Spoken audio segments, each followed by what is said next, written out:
สบายดีทุกท่านยินดีต้อนรับเข้าสู่3ต่ออนุรักษ์ภาษาวรรณคดีและวัฒนธรรมลาวมื้อนี้พวกเราจะมานำเสนอวิธีเกี่ยมความพร้อมรับมือน้ำท่วม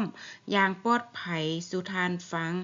รายละเอียดจะเป็นแนวใดนั้นเชิญท่านติดตามรับฟังพร้อมกันเลย 1. ติดตามข้อมูลสภาพอากาศและสถานการณ์น้ำท่วมจากหน่วยงานที่เกี่ยวข้องและปฏิบัติตามอย่างเคร่งครัด 2. เกียมอุปกรณ์สิ่งที่จำเป็นให้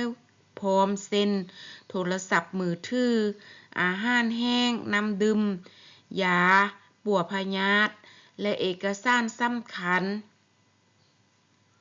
3. รู้จักเบอร์โทรศัพท์ฉุกเฉินเช่นหน่วยงานท้องถิ่นหรือว่าหน่วยกู้ภัยต่างๆ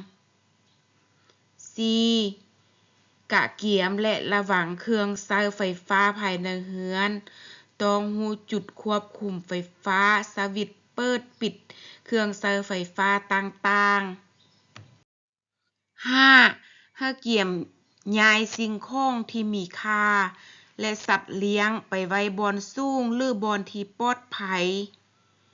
6. ให้ซอกหูเบิงเส้นทางและสถานที่ที่จะย้ายไปถ้าหากว่าเกิดน้ำท่วมหนัก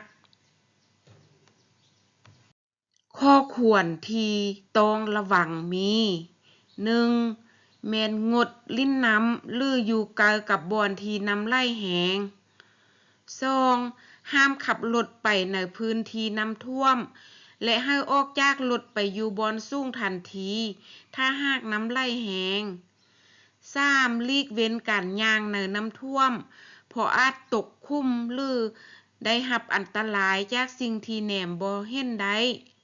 4. ช่วยเหลือผู้อื่นอย่างปลอดภัยต้องประเมินสถานการณ์ให้ดีก่อนทำการช่วยเหลือ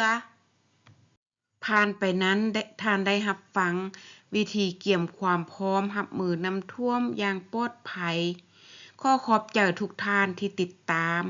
ก่อนจากกันมื้อนี้อย่าลืมกด Subscribe กดไลค์กดแชร์และกดกระดิ่งให้ต่อได้เด้อ